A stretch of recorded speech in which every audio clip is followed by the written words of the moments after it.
Okay. Good evening, everybody. I'm Laura Haining. I'm the planning director with the city of Boerne, and I've got Sarah Seha Bennett. It's one of my planners that has worked closely with the applicants, is joining me tonight. Let me explain a little bit about how the meeting works. Sarah and I will introduce each of the items. We will allow the property owner or their representative to speak on the item, and then we'll open it up for any questions. All I would ask is when it's your turn to speak that you just state your name and then state your question, whatever. This is not a formal meeting. It's meant to be a whole lot of back and forth, and this gives y'all the ability to ask any questions and the property owner to be able to answer any questions prior to the formal meetings, which are the Planning and Zoning Commission meeting and the City Council meeting. This does go to both.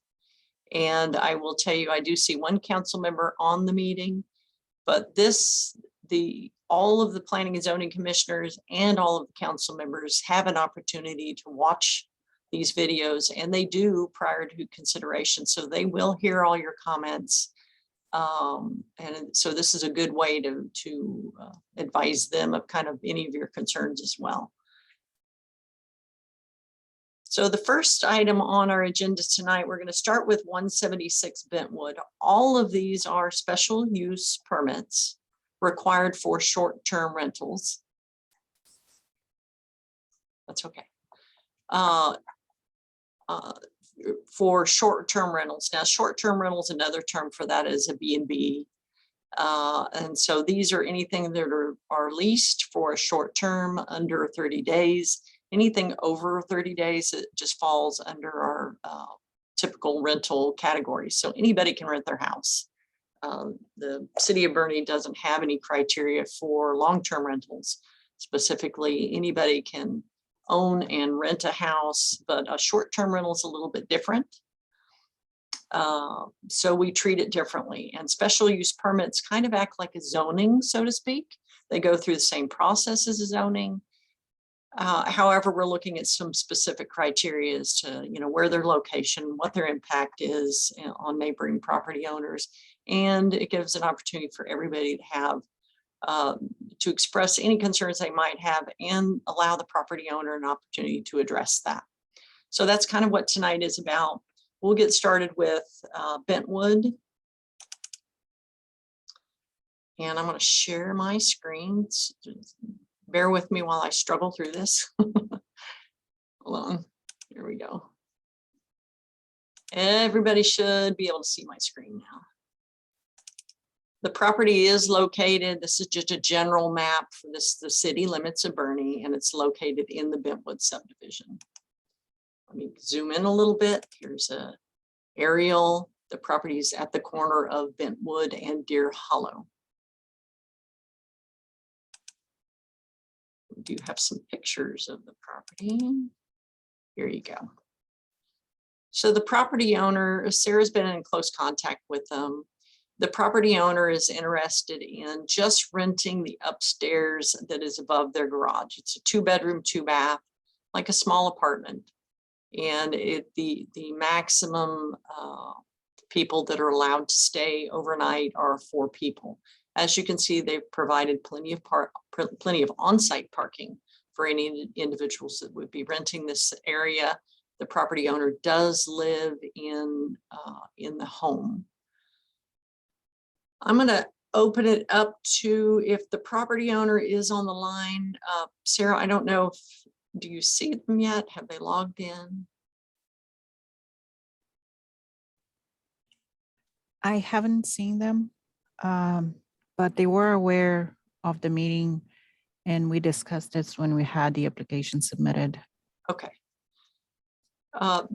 Just so everybody knows, these bond meetings are voluntary. It's not something that we make them do, but most everybody is interested in having a bond meeting. It's our open, Boerne open neighborhood discussion. And so it does provide some opportunity to ask any questions. Now, Sarah has been working with them closely. So if anybody has any questions, if you'll just state your name. I'd say raise your hand, but we don't have that many people. So as long as we're kind of orderly, we can get to everybody, I'm sure.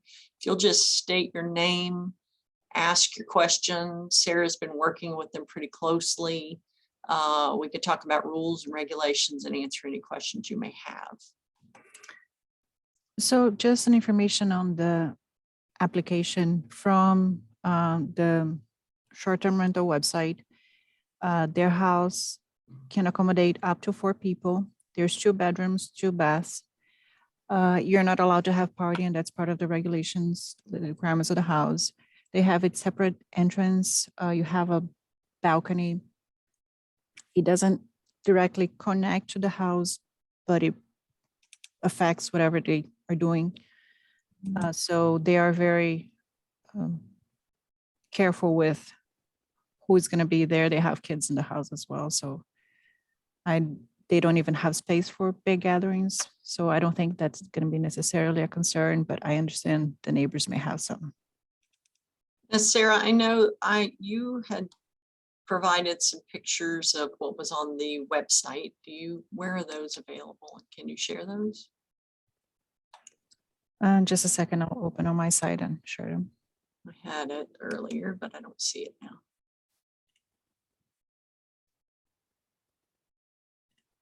While she's looking for the pictures, does anybody have any questions? Nobody? Going once.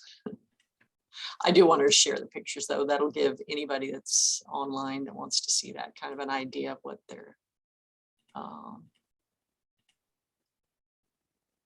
of what the inside looks like. I need you to Unshare. Yeah, you need to send me the host again. Now, can you do it?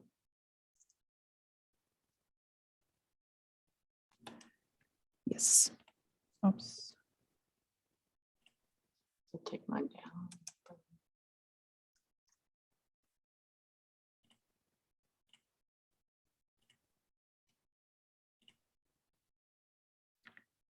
Can you see that? Mine just says you've started screen sharing. There we go. I see. So that's the back porch, and you can see here in the bottom is their own porch. Oh, so it looks like a deck. Yeah. Okay. That overlooks their backyard. Yes. So the living area, they have 2 separate bedrooms. So one of the bedrooms entrance is on this side. The other bedroom, the entrance is on this side. So they have its own kitchen. It's not a big space, so 4 people, that's how many guests they can have. This is the 2nd bedroom. And this is the main bedroom. The 2nd bath. And this is the main bath. So the rules and regulations for these short-term rentals, if you've got 2 structures or a couple of structures on your lot, you can only rent out one as an accessory short-term rental. So you have to live in one to rent the other. And in this case, they do live in the main house and they're renting this apartment above their garage. So they meet the criteria as far as accessory dwellings. They meet the criteria for short-term rentals, but the SUP, the special use permit, does give the nearby property owners an opportunity to weigh in on if it's going to be impactful or not. Laura, this is Mary Ellen. Yes, ma'am. I had a question. You just answered one, was the special use permit is just for the 2nd structure. But what enforcement is there to the number of people that are in there? I know they're saying 4, and that obviously is only a 2-bedroom, but what prevents them from doing 6 or 8 or something like that? Well, we have, as far as accessory dwellings, we have maximum requirements, and that's the 2 bedrooms. But will we know If they end up having 8 or 10 people there, we're not going to know. I think, to be honest with you, if there was any loud parties, then it becomes a noise complaint. They police it themselves through their websites. But any other criteria, to be honest with you, because they're short-term rentals, we have very little control over if there's more than that, because we don't have any way of checking up on them individually. Once they get their permit through the city, then that's and their SUP, then our oversight is done. It's only if it causes some kind of problem then that we would get involved again. And one thing, Mary Ellen, so is the same thing for the other one that we had presented last month, especially considering that they live here and they really use the facility. I don't think it would be something that they would want to cause trouble with the neighbors. But there's no way we can verify like, okay, they have 4 or 5. So it's, Yeah. I don't think Airbnb has any way to verify that information either. So Then it becomes, if it becomes a problem, then we look into it again. And then we get state regulations, and then it becomes a nuisance issue. Thank you. I was just curious. You're welcome. Anybody have any other questions? If not, we'll go on to the next item.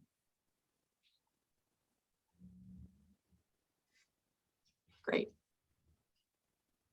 Hi, I'd just like to add my input here.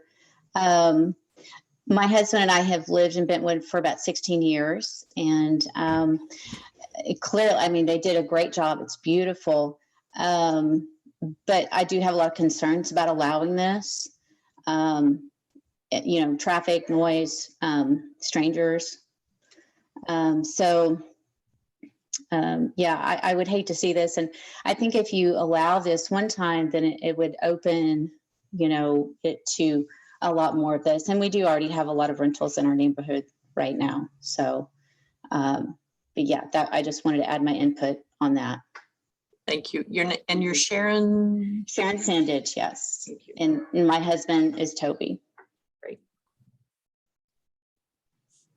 Can I add 5 cents? I mean, if possible. Good evening. And your name, sir? My name is Lester. I'm actually the owner of the property, and Oh, great. me and my wife are the ones requesting the short-term rental approval. In terms of, I understand all of the concerns that everybody has. Let me just start by saying that we love our neighborhood. We have 4 kids. We have 1 in college right now, and we have 3 on their way that hopefully will make it, you know, to college too. And we know the reasons why we picked Boerne as a community, specifically the neighborhood of Bentwood. There's nothing that we would do to jeopardize that, not necessarily because of the financial gain of an Airbnb, but most importantly, because of the safety of our own kids. In terms of the worries about traffic and whatnot, yes, Airbnb actually allows the owner to limit the amount of guests, the amount of cars that are actually, you know, to be parked in the property. Not only that, we, as the host, get to screen all of that. I think it's almost, you know, a game of trust here too, and I completely understand your concerns, don't get me wrong. But what we can tell you from our end is that, 1, we never built this property thinking of, you know, hey, this is going to be an Airbnb. This was supposed to be, oddly enough, my father-in-law's house. And after the whole snowgatorium that we had and COVID, we felt like, all right, he's in his late 70s. We want him close to us. And then we realized, you know, from his own expressions, you know, that he still feels like he can be independent and continue to cope and do things on his own. And for him, that was important. And we respected that. But here we are with this building. What do we do with it? The whole idea of the short-term rental, what it provided for us, you know, at the time now, was the opportunity of not only being able to kind of compensate the financial factor, but also have a place where we can share with our friends and family, but also neighbors can actually benefit from that too. To not answer, but to comment on somebody's input about the amount of Airbnbs in our area where we are in the Bentwood area. No, there's none. There's none. What I can honestly tell you is that, yeah, ours is more high end, but not only that, it's being managed way different. We don't even plan on renting this thing when we're not there. That's how particular and anal we are about the safety and whatnot. We have some really nice and beautiful neighbors that we also consider friends. There's no way on earth we would jeopardize that for any financial gain. It's not worth it, other than the fact that, yeah, we live there because of the schools and the quality of the neighborhood per se, not because we can do an Airbnb there. So can you talk a little bit about what rules you do have in place for your Airbnb? Oh, absolutely. And you guys are more than welcome to see them. The website allows you to actually, if you are a prospective guest, you can actually see the house rules. We limit the amount of people only to 4. We limit the cars. We don't rent to anybody actually right now that is a current city resident. And the reason is, per all of the findings that Airbnb have done through the years to be able to curve the whole deal with teenagers and parties and whatnot, that's one of the things that they tell you to put in. Now, if it's somebody that's a resident, let's say a neighbor, then they have to send you a request. This is not automatically approved. You as a host get to approve and screen who's actually requesting the reservation. And how do you screen them? Airbnb has a feature where everybody has to submit a certain level of information and verify it. Once they do that, it gives them that standing, which kind of makes it a more, let's put it this way, secure or safer tenant to have during that short term that they're going to be staying. And they also have reviews, where it's basically the comments from previous hosts as to their reaction or their response to how they behave, how they treated the house, were they cordial, were they communicative or not, all of these things. We take all of that into consideration because it's almost like a double purpose. Not only are you protecting yourself, but also you're protecting the property too, and you're protecting your neighbors. If you get a rowdy guest, you know, and it creates a public disturbance, you're gonna get bad reviews, your neighbors are gonna be upset, and then this whole thing serves no purpose. The other thing that I wanted to comment is that we're not looking at this as a permanent solution. This is basically till grandpa says, all right, I'm ready to live here. That's it. But in the meantime, yeah, we have a financial, you know, responsibility there, but we would also be able, you know, to enjoy the facility and be able to share it with the community too. If somebody, a neighbor, hey, they got family coming over and there's not enough rooms, there's that guest house right there. It's right across the street. Great. Thank you so much for clarifying that. I'm glad you made it on the call. I know everybody's traveling right now. It's been difficult. This is our regular scheduled meeting and it's so close to Christmas. So I hate to do this to people, but in order to be on the January 10th agenda, this is when we had to schedule the meeting. So I can tell you're traveling, so I appreciate that you made the effort to make it. Thank you. Does anybody else have any questions for him? Great. Thank you very much. Like I said, council members listen to this. They review these prior to consideration. The Planning and Zoning Commission does the same. That's part of the purpose of the meeting, so they can hear what the community had to say and their comments. And these are posted on our website. If you'll go to the home page, on the home page it says B.O.N.D. And if you'll click on that, any of these meetings are posted on there. So you can go back and look at previous meetings. And when we schedule these, what we like to do, or we're trying to do, is we're trying to be creative with how we reach out to folks. And we do what's called geofencing. So we'll send text messages to folks that are signed up for it. But if you just follow the B.O.N.D page on our website, you'll see these meetings that are coming up. So you'll see it in letters, you'll see it in text messages, you'll see it in emails, and we try to notify without being too irritating everybody that's possibly interested. And we put those signs out front. So keep an eye open for those. If any of those pop up in your neighborhood, just check the website for the information and you'll find, I think, everything that you need there. Of course, if you have any questions, call the planning department and we'll help you out. So we'll go ahead and move on to the next item. We've got a couple over in a neighborhood. First one, we'll start with 402 Herff Street. Again, let me share my screen. Get back to that again. Here we go. Here's the location map. Again, you see the city limits. It's in this general vicinity. Let me zoom in a little bit for y'all so you can see the site. This property is located on the corner of Herff and O'Grady. There are actually two structures on this property. One of them is being considered for the short-term rental. Let me show y'all some pictures of the site. Sarah went out and drove it. Here we go. So this main structure is an entire house on the site that is being considered for short-term rental. I think we have some other pictures. Let's see, that's the little building in the back. The applicant is online on this one.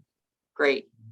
And this again is the house that's being considered for a short-term rental.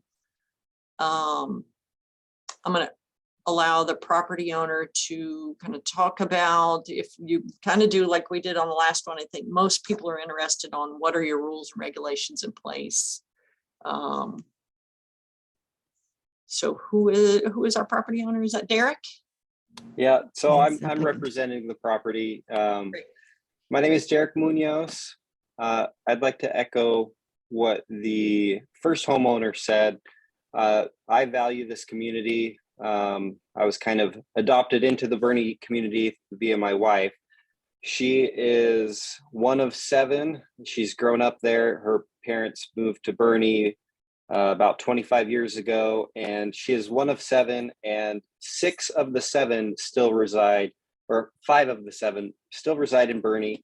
And then my mother-in-law, she's one of 11, and I believe 6 of those 11 reside in Boerne. So Boerne is a great community. I love the community, and I would never do anything to hurt the community. But this is a beautiful property, and it's, as far as rules and regulations, we don't allow for parties. It's a 3-bedroom, 2-bathroom home, and we only allow 6 occupants, 2 per bedroom. And anyone that comes to stay on this property is somebody that's going to take a quick walk over to Main Street and invest in the local economy. Going to the local restaurants and things of that nature. There's off-street parking enough for 2 vehicles, and which is plenty of parking. And I believe that we're not going to have any problems as far as disturbances for the community.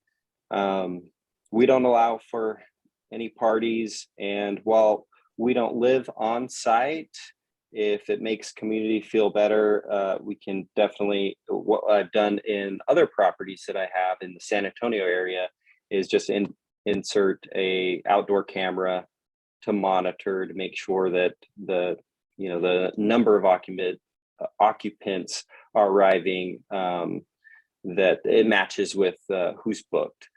So I'm not sure if there's any questions, but again, I just want to emphasize that I value the community, and I think that the short-term rental would be a great asset for the community and not a disturbance.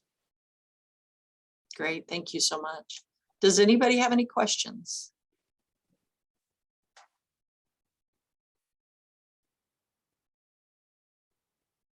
Okay.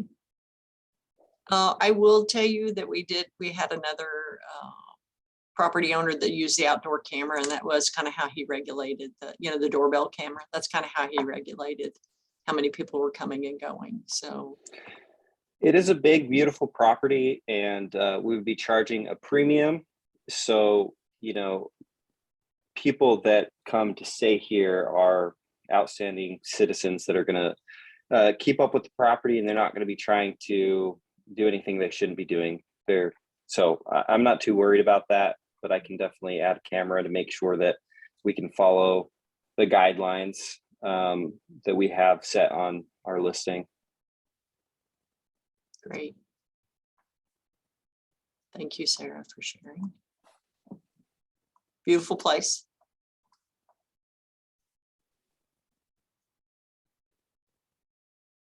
Excellent. Does anybody have any questions? Any comments? I know, Derek, we've kind of been talking back and forth about the other outbuilding. I think that there's perhaps a way to accommodate that, but we probably need to talk about that for the future.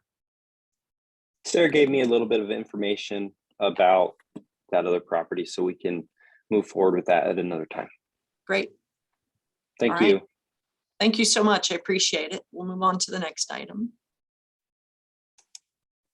Finally, we have one last short-term rental at 113 Wanda. Let me get rid of this picture. Here we go.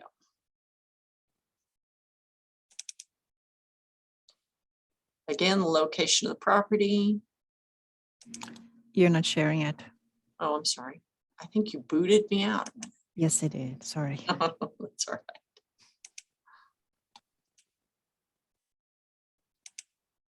Okay, here we go. Okay, a little more zoomed in. This is a little closer to Highland on Wanda Street. And this is a single family residential, kind of close to HEB. This is HEB right here. So let me show you all some pictures of the site. Nope, wrong one, sorry. It's at the end. Here we go. Here we go. So this is the home that's being considered as a short-term rental. As I showed y'all, it's just up the street from HEB. Sarah, do we have the property owner on the line for this one? Yes, we do. She's online. Great. Do you want to talk a little bit about your house that you're renting? Oh, I'm happy to talk about it. So it's a 3-bedroom, 2-bath house, like you said, right on Wanda, right across from HEB. I live in the community of Boerne. I live out in River Mountain Ranch, and this is actually my first investment property. I'm really excited about it. Excited not only to invest in more into the community, but also, just have my little property. I love this house. I maintain it and clean it. It's my museum, my home. I go there often. We do have one of those Ring doorbell things and a camera in the back to regulate guests. We also only allow 6 guests. We have 3 bedrooms, so 2 guests per bedroom. I also only rent to people who have really good reviews and actually have Airbnb reviews on file. Because I'm not a wealthy person, this was a very big investment for me, and I want to maintain it, and I want it to be beautiful, and I don't want to lose anything on it, and I don't want to disrupt my neighbors and cause any problems. I'm very much a rule follower in general. So we don't allow parties, no noise past 10, only 6 guests. We do allow small pets, but no large dogs, because it does have a nicely fenced in backyard that you can see there, a nice big fenced in backyard. So whenever I'm at this property all the time. So, I drive by it because I go to HEB. So even if there's somebody in there, I'm kind of checking up on it. As I said, I clean it, I maintain it. We do all the work ourselves. So we're there. It really is like kind of our baby. So, we definitely don't want to hurt the community or hurt our home or our investment. Like Derek said, these Airbnbs, especially the ones that are close to Main Street, do offer a financial benefit to, our little town and the retailers here. And, they bring in people who really want to be in Boerne and they want to spend their money in Boerne, which is great for our economy. And, we have a fantastic little town, and people just want to come in and enjoy a little piece of it every so often. And so I really think that, these Airbnbs are fun for people to be able to enjoy and kind of come in and do that.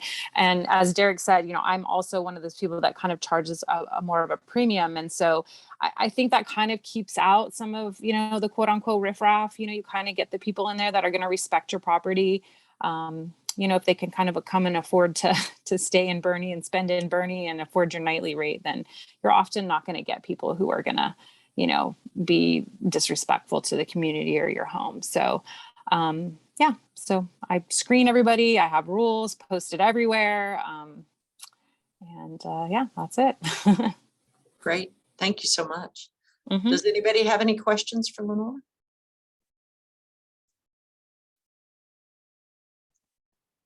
And you did say it was a 3-bedroom, 2-bath, correct? It's a 3-bedroom, 2-bath. Yeah. Okay, great. Great. Any questions? If not, we'll close the meeting. And the Planning and Zoning Commission meeting will be on January 10th. They make recommendation to council, and then it moves forward to council at the February City Council meeting. I'll have to check the date. February 8th. February 8th. Great. Thank you, Sarah. Appreciate it. And Laura, I just want to add a comment as far as the screening process, at least for my property. I require everyone to have a verified phone number, an email address, a profile picture, as well as a government issued ID. So I know exactly who's staying there. And if there's ever an issue, we do have government ID, their identity is verified. So I think that's something that's valuable to know. Yeah, I mean, it's a good thing to point out, Derek, because I think, for you guys as a council, you should know, like Airbnb is actually pretty strict about things, and they do, they do a lot of screening, and you have so many customizations as far as when you post your property for screening people. Like if they don't have a picture, like they can't book your property. If they don't have a verified ID, they can't book your property. So as long as you're setting those things up, then like Derek said, you want to keep yourself safe and your property safe. Sure. It's your investment. Well, it's good to hear. I mean, so the special use permit is new for the city. It was something we wrote into the Unified Development Code. So we've had B&Bs for forever, probably, and just really haven't been asking people until fairly recently to come forward with a special use permit. But, there are other cities that have run into trouble with the, taking over neighborhoods and so forth. So that's part of the reasoning behind it. So we're learning as we're going. So it's good to know what those screening criteria are so we can make recommendations to anybody that comes in. So I appreciate y'all's help with that. As I stated before, P&Z, watches these videos, so they'll understand the concerns, they'll hear your comments. Which I think helps helps them to make an informed decision with regard to recommendation to council and then council as well. So I appreciate everybody's time tonight. Does anybody have a last minute question before we disconnect? Anybody? Great. Well, thank you everybody for your time. We look forward to seeing you on January 10th at the P&Z meeting. Thanks, you guys. Have a Merry Christmas. You too. Have a good evening, everybody. Bye-bye.